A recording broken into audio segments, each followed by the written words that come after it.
This episode of the Blue Collar Real Estate Podcast brought to you by Stacy Mayo and the Scott Miller team at Ruoff Mortgage. Whether you're buying new or refinancing, Ruoff has a solution for you. What is going on, everybody? I am Ryan Herget, sitting here with my man Greg Mayo. It is another Friday at 5. I'm super excited. Welcome to Blue Collar Real Estate, my man Greg. Hey, good to see you. Live at 5. I love that. That's where we are. That's my favorite thing. I look forward to this every week. I do swear. too. Like being live at 5. Like I love, number one, I love saying that. But secondly, it's like it's always good to be here. So welcome. I'll tell you something funny. When I got back from our meeting at the Blue Collar Real Estate Global World Headquarters, yeah. The other night, Stacy said, so, like, what'd you guys talk about? I'm like, imagine the podcast, but without a camera. Right? That's Or pretty much what we covered. And we covered a few other details, I feel. I mean, not all of them relevant to blue collar real estate, but it was a good conversation. But part of the reason I look forward to this is because every time we come in here, it's just a chat. It is the chat, and hopefully convey some information that may help some people out and take some steps in a positive direction. So this week's going to be a fun one. This week is going to be a fun one. I literally am 3 hours removed from a closing for one of the investors we're going to talk about. Very cool. Very cool. And we talked about your investor during the during our meeting. It's kind of a tale of two investors, right? Well, and that's what we really wanted to share with everybody is like, you know, the real estate market has been so incredibly on fire for now years at this point. You know, I mean, it's been 3-4 years. Literally, it's just been absolutely on fire. I mean, where the average days on market's going down. When I say on fire, I mean, it's a seller's market in every way, especially here in central Indiana, right? You know, there is literally there's less than 1 month of inventory on the market right now. If we pull up the MLS today, which I did this morning, and I may have changed, but there was like 3,780 homes on the market total in central Indiana. Wow. Which, to put that in perspective, that means if nobody else puts their home on the market today, all of it's going to be gone in less than 30 days. There will not be another house for sale. So that, based on economics, tells us it is a seller's market, right? Yep. So that's what we're excited about, is because you and I get phone calls literally every single day from people that are like, hey, I'm kind of thinking about this. I maybe want to get into this real estate thing. Man, there's a lot to learn about this real estate thing, and I'm excited to unbox the story of two people that have done it exceptionally well their first couple of years. Yep. Because we really want to pull that curtain back for everybody and just kind of share what are the things that you need to know if you want to get into this, and especially if you want to scale and grow in a very, very fast way. You know, one of the investors I've had the opportunity to talk to and do a lot of work for, they bought 48 homes in 2 years. That's insane. That's a lot of houses. Like, that's a lot of real estate purchased, which comes a lot of like lessons learned, right? And a lot of, you know, knowledge to share with people. So that's what this episode is about, is if you're considering getting into this game of real estate, you know, and now it's right now February of 2021, you know, so the market's been on fire for a long time, but there are still opportunities available for people. Absolutely. If this is something that you want to consider, sometimes you just have to look outside the box of, hey, I'm going to go buy a HUD home and not put much into it and then turn around and sell it. That's not the market anymore. You have to get a little more creative than that. So we're going to unbox that today. And that house that we just closed on, right? We bought it 3 months ago, gutted it, took out a couple walls, opened it up. We made it the way people live now, what people want now, right? Which is what, by the way, for those that are listening that have never done this, what's that mean to them? So people now, they want, an open floor plan. Okay. Now, I was reading something this morning that said that with COVID and people being stuck at home together, they're starting to want closed off space to get away from each other. It wouldn't surprise me. We just got done dealing with the 1980s floor plans and everybody now wanting open spaces versus traditional floor plans. So why not go back? Why not change it all? Anyway, why not? Because, you know, you and I you've walked into houses. If you're a real estate agent watching this, you've walked into a house and went, oh, look, golden oak cabinets with Roman arch panel on the front, on the doors. That is a nice look. Those are mid-90s, you know, and everybody knows that. But right now, people want open floor plans. They want clean lines. They want hard surfaces on the floor, be it vinyl plank or actual hardwood. Yep. I was personally surprised because I'm a big hardwood floor dude. Mm-hmm. I love it. I love the texture. I love installing it. I love working with wood. When vinyl plank came out, it's like just better. I was like, hard pass. No, it's just better. And it is. Well, I don't say it's better, but it's popular. It's popular. And it's a good product. And it's a better, I'm going to argue a little bit, not to argue, but It is better because it goes in wet areas. What happens if your dishwasher leaks and you have hardwood floors? I just went through this. Here's the answer. It costs you $3,000 to fix it. Like real hardwood. Right. Okay, yeah, Right. that could happen. Versus vinyl plank, your dishwasher leaks and all of a sudden you're like, oh, crap, we got to get some towels. And then you're done. Squeegee it off. We'll be fine. But the investors that I want to talk about, and I don't know, I can say them by name, right? The company? It's up to you. Should I? No, probably not. Nah, probably not. Okay. So If anybody wants to ask, they can reach out to us, and we'll be happy to oblige and share. But so it's Bob's Taxidermy and Home Improvements. it is not Bob's Taxidermy. This group, this investment group, when I talked to one of the principals yesterday on the phone, and I told you this before the show, they spent 3 years doing research. Which I feel, Greg, is about 2 years and 7 months more than you and I would have researched this, right? Like, we do real estate every day, yet I feel like that's like an exorbitant amount of research, but good for them because they came into town with a plan about a year ago right now. Yep. And they've executed on that plan. They've done a good job. They've kind of pivoted a little bit, with that plan, but I'm excited to, kind of unbox that a little bit because, it's a story of success. And then I'm going to share another story of success and, more importantly, the lessons that people learn going through this journey because I truly could not be more optimistic and, more of an advocate for real estate investing than I am. I mean, I flipped 2 houses last year. Both of them went very, very well. Hoping to do another 2 or 3 this year. And, it's an opportunity for anybody that wants to get into it, but you have to have your ducks in a row. Yeah, before I say this about the investor, I got to, because you just said flipped and you're thinking about flipping a couple more. I was watching an early episode, putting together our fake sponsor episode. Right. And there's a segment in there where you and I go back and forth about new homes or rehabbing and flipping. Yep. And we'll get into this a little bit later in the podcast, but this year with this investment group and the builder I'm working with, we're going to probably build 12 or 15 homes. That's awesome. That's awesome. We're not rehabbing anymore. Now you're building brand new houses. I'm glad that you've decided to join the dark side. But you've gone to my dark side by flipping. A little bit. So what's funny with this investor, when I was talking to her yesterday, she talked about the 3 years of preparation and research and whatever. And then she said, you know what, though? No amount of research will prepare you for the reality of remodeling a house. That's just it. And that's why I feel like I'm more of the kind of guy, like, let's spend about a month researching this and let's dive into the 10-foot deep end. And, let's figure this thing out. Let's just go for it. And maybe you don't do so well in your first one, but at a minimum, you're going to gain invaluable experience. And then you can make money on your second one. And my mentality is like that, too. And that's part of what drives my wife nuts. It's not for everybody. But on a little bit of a sidebar, the first job I had as a branch manager when I was in the lawn care business in my 20s, I'm 26 years old. I'd been a sales manager. I'd been in the business for a few years. I didn't know anything about running the operations side. That's huge. We're going to dive deep into that here, yeah.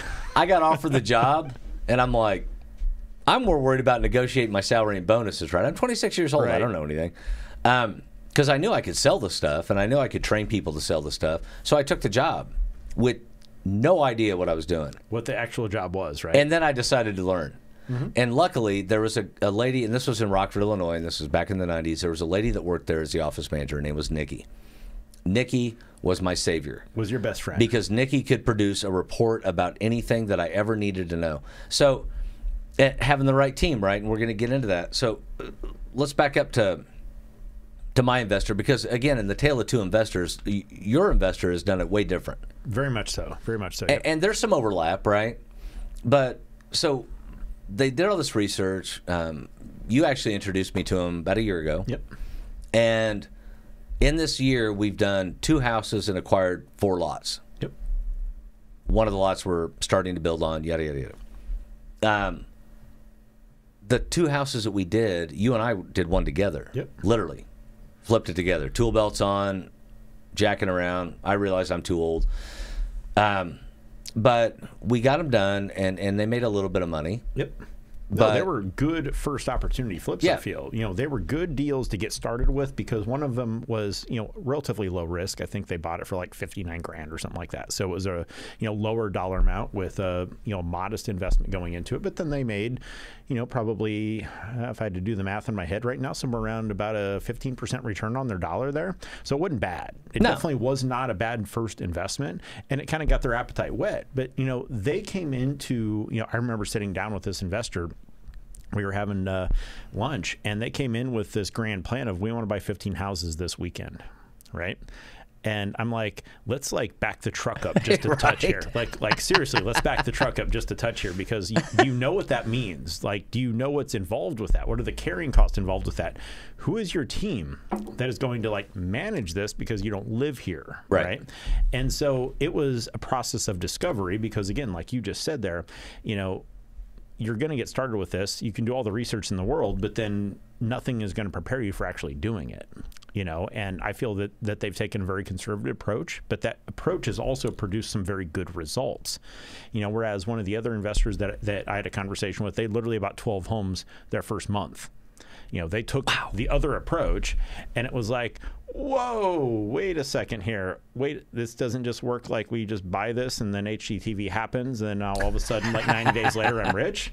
No, they had that rude awakening, but with that rude awakening by diving into the deep end, like this investor did, oh my gosh, all of a sudden now they've got to solve all these problems. And by being forced to solve these problems quickly, they were able to do things like assemble a team. They were able to, a team being, the contractors, the property managers, the people that are going to show up and look at this thing, all the way down to mowing the grass on these properties every single month. I mean, it's like there's this whole plethora of information that you have to take into consideration to make sure that the investment that you're making is worthwhile, right?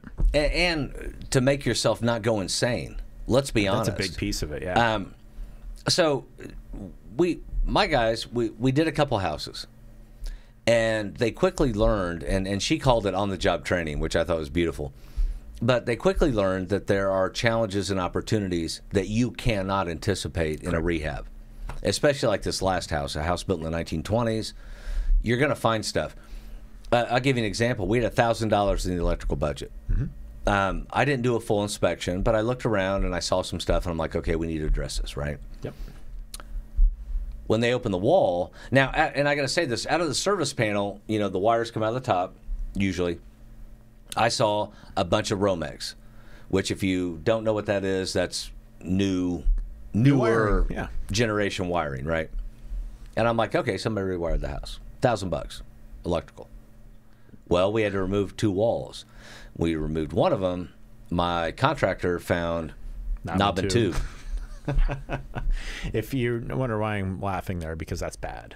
That's bad. That's like 1920s technology, maybe 30s technology, and it needs to be upgraded, right? And now code says you can leave knob and tube if you don't disturb it. If you disturb it, you have to change it. Yeah, you tear that wall down, all of a sudden you've done what? You disturbed it. And so our electrical budget went. Yeah. And so but if you have a piece of if you have a pie. Mm-hmm. And I'm expecting to cut it into 8 equal pieces. Now, Ryan takes 2 of the pieces.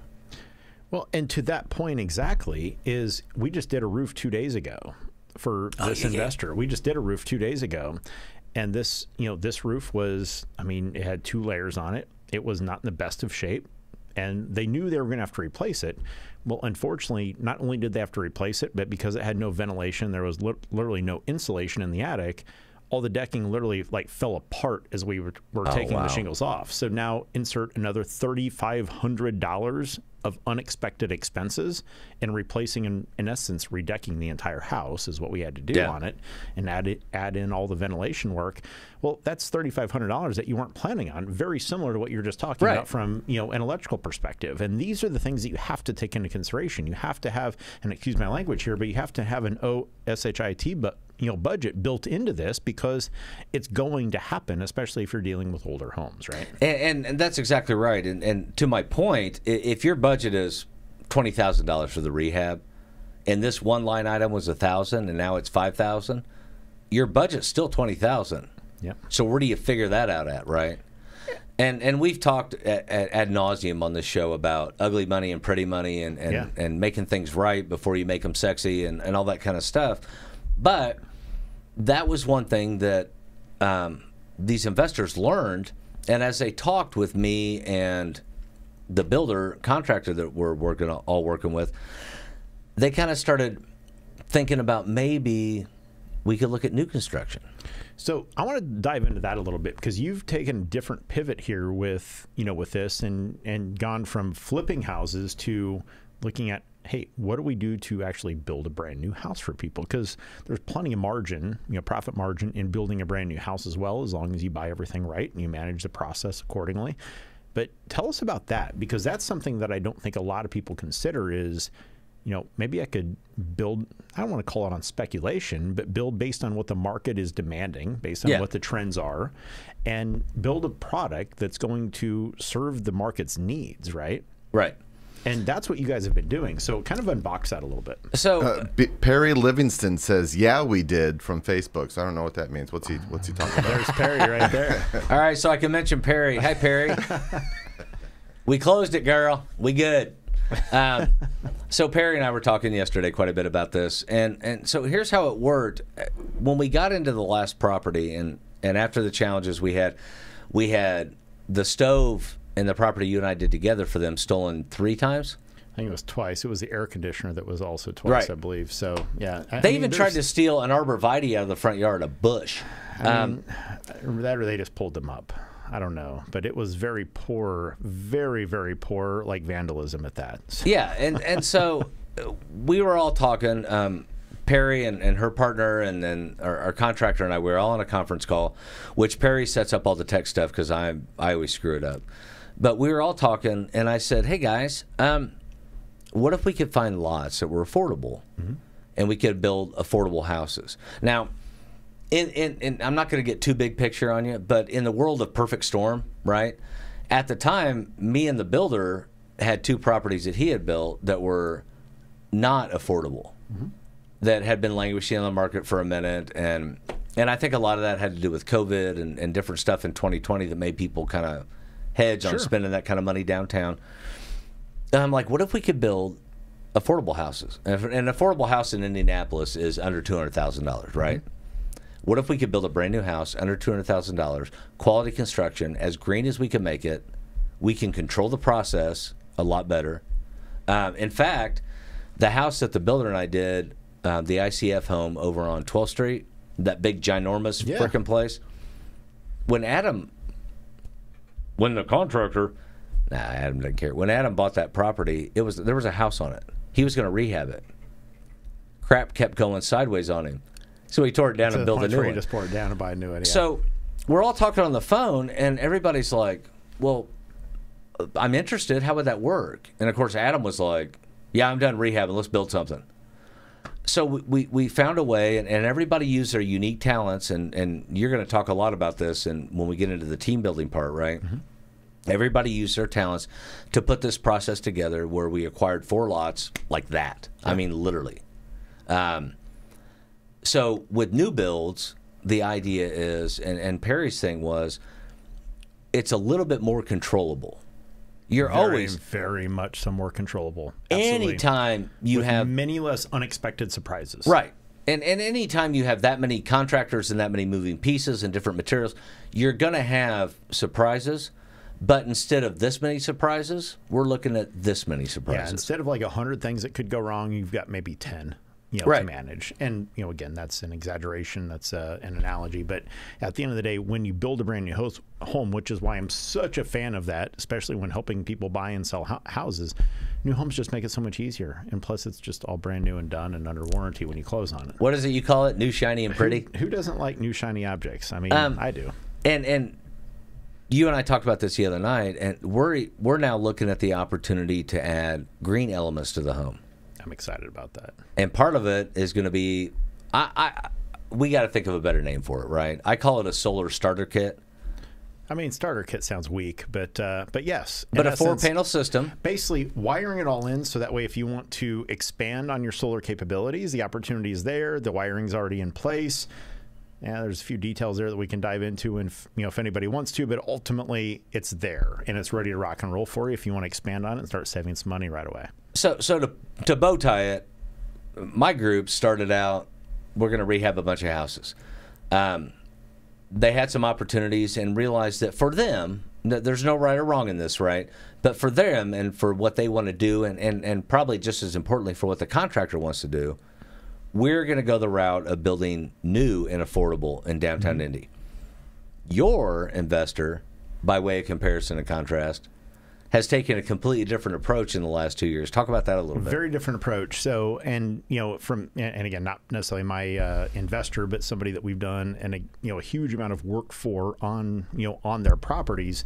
We've done 7 roofs in the last 90 days for them, and they're buying a lot of houses, but they bought 48 homes in their first 2 years. And the bulk of those homes have been here in the Indianapolis market. And just to kind of unbox that a little bit, like that blows me away a little bit. I've been around this business almost 20 years now, and that blows me away. That's like massive. Oh yeah. That's doing some business. And one of the things that really stood out when I was talking to this, individual, her name's Kelly, but I was having a conversation with her. And one of the things that really, really stood out was their approach from a business perspective to this. They just literally dove right into the deep end. They bought 12 homes their very, very first month. And all of a sudden they realized that we've got this massive investment that we don't know what to do with right now because they didn't explain this on HGTV, right? And, there's a lot to, that goes into it. And she's, telling me all the things that they had to learn from, we've got to assemble the right team, and team is not just finding contractors, which by the way is fun in itself. Right. It's finding contractors, but it's finding people that are going to manage these properties if they're going to keep them for rentals, because several of them, they kept, using the BRRR, the buy, rehab, refinance, and then resell it, philosophy that is so popular in the market right now, especially if you get on, websites. Oh my gosh. I lost my what's the darn web? Bigger Pockets. Yeah. Talks about this all the time. The Burr philosophy, and that was their original philosophy with this. Let's go do this. Let's hold on to these homes for a few years. But then all of a sudden, it's like some homes fit that, some homes didn't. But maybe we could turn around and sell this one right away. But it all came down to really analyzing every single individual property, but more importantly, having the right team of people in place that we're going to be able to manage that, because they're not here. They're not in Indianapolis. They're a, investor that was from California. They've since moved to another, part of the country. But how do you build that team? How do you go find those people? And that's what she was telling me the other day became their full-time job, was managing the business of this, not finding homes. Because once you find, some good wholesalers, some good real estate agents, once you find, some good contacts in whatever market you're considering, now all of a sudden the deals are starting to get shown to you. But how do you make sure that it's, number one, the right deal for you, and number two, that you've got the people in place to make sure that that thing's not going to sit there and cost you money for the next 90 days while you figure it all out. Right. You've got to have that figure it all out done before you start buying these homes. And that was one of the bigger things that she shared with me that was huge for them, was how do you manage the business of doing this? And not just the business of hiring contractors, but take that a step further, and how do you manage the business of accounting?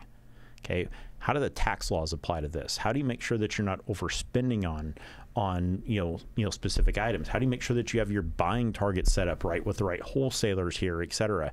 And there is so much that went into the business side of this.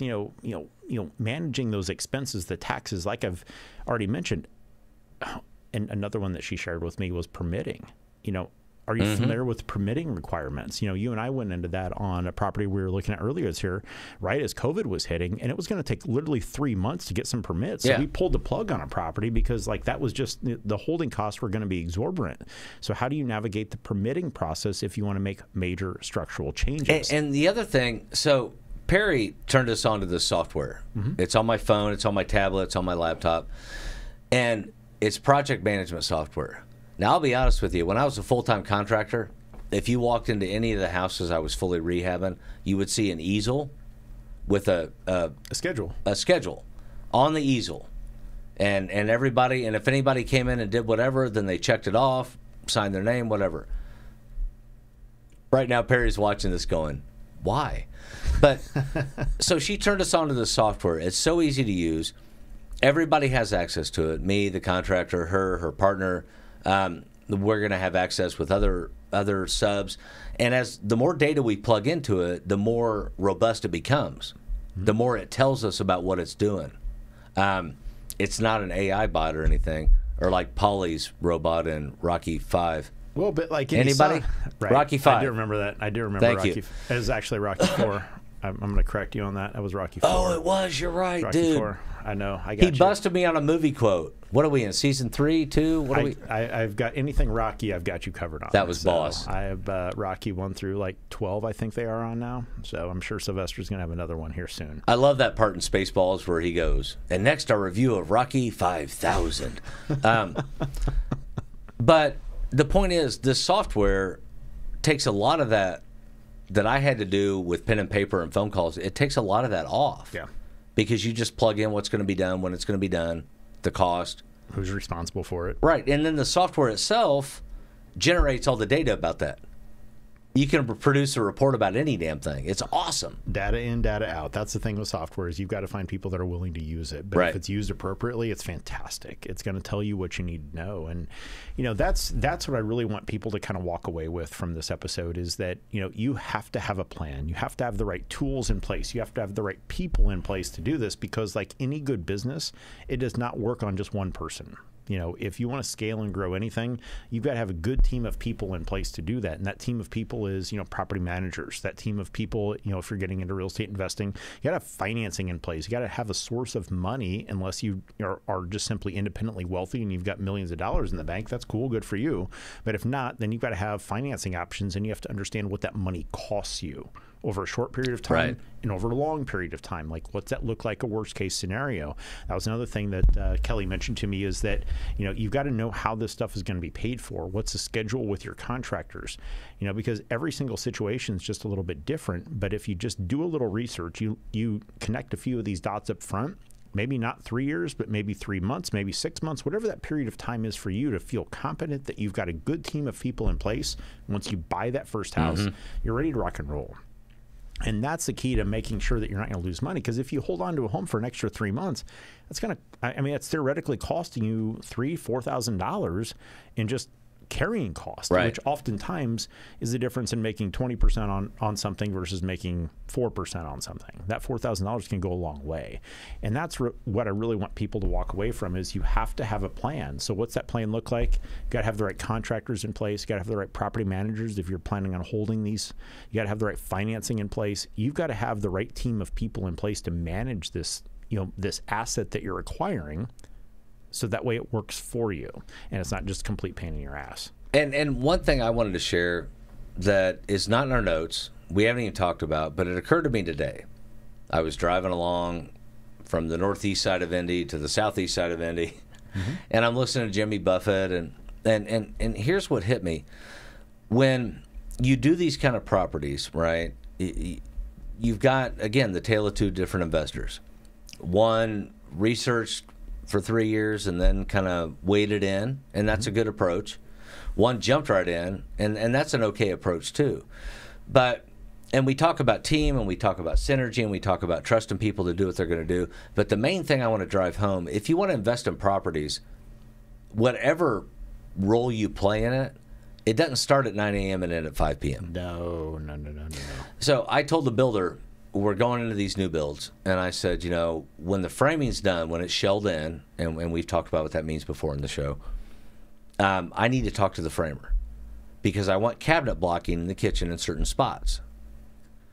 And he said, why? And I said, well, I wasn't super excited about the last cabinet installer. My wife went through the house with me. She's like, I don't know what you're talking about. And I'm like, yeah, but I wasn't excited about it. So I want the cabinet blocking where I want the cabinet blocking because when we order the cabinets and they show up on the job site, I'm going to go install them. He's going to go with me. And we enjoy hanging out, and we'll put some music on or whatever, and it'll be fun. But my point is that we're going to have to do that because of our lives and the way things work out. We're going to have to do that one evening. If you're an investor, you're going to have a contractor conversation at 9 o'clock on a Thursday because you're trying to figure out where I'm getting these countertops that are going to fit my budget, right? Absolutely. No investor is ever successful without their team. Anyone who thinks they can make it on their own will most likely fail. Perry, I am putting that on a T-shirt. That is exactly right. If I were on Twitter right now, I would like that tweet. Is that Twitter? I think that's That's Twitter. Facebook. Oh. Oh. Are we? We're on Twitter, right, Jason? Yeah. Yeah, he controls all that. But that's the truth. That's the truth. I mean, everything from an investment standpoint, everything from a business standpoint is all about team. You Right. got to have the right people in the right seats of the bus, to, steal a quote from the, Good to Great book. Jim Collins, I believe, wrote that. It's, you've got to have the right people in the right seats of the bus if you want to be successful in any business. And real estate investing, I don't care how handy you are, how much money you have, if you're planning on doing this here, on your own, you can be successful, but it's going to be very minimal. You may do 1, 4, or 5 deals a year, but if you want to grow and scale and start making hundreds of thousands, if not millions of dollars a year, you've got to have a good team of people in place behind you in order to do this at scale, because 1 home's great, but 10 homes is better. Yep. If you've got the team of people, and at the end of the day, it's no harder to do 10 homes than it is to do 1 home if you have the right people in. And that's why, as we've learned through this process, right? And I'm in a different role than I'm used to being in on rehabs. Mm-hmm. I'm used to being the contractor. Mm-hmm. So now I'm a different guy. And as we all figure out what we're supposed to be doing, Adam usually doesn't let me put my tool belts on. Why? Because he's got people that'll do that. Yeah. We had a fence issue with the house that closed yesterday, in the sleet and rain and cold. And I went and grabbed my tool belts, and I drove over there and met his carpenter, and we did it together and got it finished. But my point is, to your point, I guess, to just validate your point, it with the right people and everybody knows their role, and yeah, you got to be fluid with it, right? We might bump into each other, we might overlap a little bit, so you got to be fluid in what you're willing to do, because at the end of the day, what the team is about is everybody doing whatever they have to get the job done, right? Period. The customer's got to win. If the customer doesn't win, then we've just wasted all of our time. And that's what it's about. To kind of wrap this up, we talked about investors. We talked about 2 different investors, 2 different approaches, if you will. There's a lot of overlap. There's a lot of interlacing in the way they did things and the lessons they learned. The main lessons are have the right people around you. And so who are those people? Again, let's redefine that for everybody one more time here. People are, the contractors. Yep. Project managers, yep. Perhaps financiers, yep. if you will. Who are we missing? One of the biggest ones that I've learned that I didn't know when I ran my own business, bookkeeper. That's huge. That is so huge. And that's what Kelly was telling me is the management of the business side of this is the biggest challenge that so many people, encounter. So many people have all these great ideas, right? I'm one of those people, hands up right now. Yep. I am awful at managing back-end details. If you don't have somebody in place to help you manage those back-end details, and every, I don't know about you, but I remember that house we did on St. Paul Street. Yeah. I think I had myself 48 trips to Lowe's invested in that trip. Yeah. And I'm sure you had somewhere around the equivalent of that. If you don't have somebody to help manage those receipts, are you making money or are you not making money? Because if you forget those receipts and all of a sudden there's $3,000 that you didn't account for, right? Now all of a sudden that's a bad thing, right? And so that's what is so important is how do you manage the business side of doing this? You better have somebody that's analytically minded or conscientious enough that is willing to take the time to manage all of that. Because if not, you're going to lose. You're going to get beat up hard. I hearken back to Nikki at Barefoot Grass. I don't know how she did what she did back there in 1996 with her frickin' AS400 computer or whatever she did. But the way she generated those reports, the way she helped me understand my inventory and my productive hours and yada, yada, yada. I told you before the show started, I'm getting ready to hire somebody. You know who I'm talking about. Get that license done. To take care of that stuff.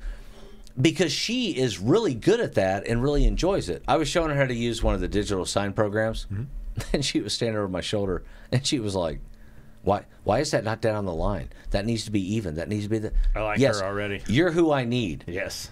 Because like you, I'm a big idea guy. Let's talk about it for a minute. Oh yeah, that looks like a good idea. Let's jump in. In the last month and a half, I've taught myself enough about the stock market to be dangerous, I think. Did you buy some GameStop? No, I knew that's what you were going to do. But so there are a lot of different paths to success in property investing, right or wrong. Oh, 100%. Yeah, there's many, many ways to skin this cat. I hate that analogy. I just used it, but that's what it is. I mean, but there are many ways to do it, but there are tenets that bridge no matter what your methodology is, right? 100%. And that's the thing I want people to take away. That, and if you're an investor looking to do some stuff in Indy, give us a shout. Give Greg a call. I don't do that anymore. Oh, yeah. But if you want a roof, I got you. Roofco's got you covered in a very good way. So, or if you need some solar, that's a total commercial right there. Roofco's got you covered in a very good way. There we go. I love that. Jason, what do you think? It's on tape, so it's official. It's not a Todd official. It's something. It's something. So, well, everybody, we thank you for your time. It's been Friday at 5. Greg and I have had a ton of fun. Hopefully you took something awesome away from this, because we truly want to encourage people to do this, because you and I are both amazingly passionate about real estate investing. There's amazing opportunity in it. If you want to make some money, just dive into it. You have to find the right people, though. That's the overwhelming message of this, is build the right team, put the right people in place, and go to work and have some fun, make some money, right? And until we talk again, take care of yourself, and most importantly, take care of each other. Appreciate you, everybody.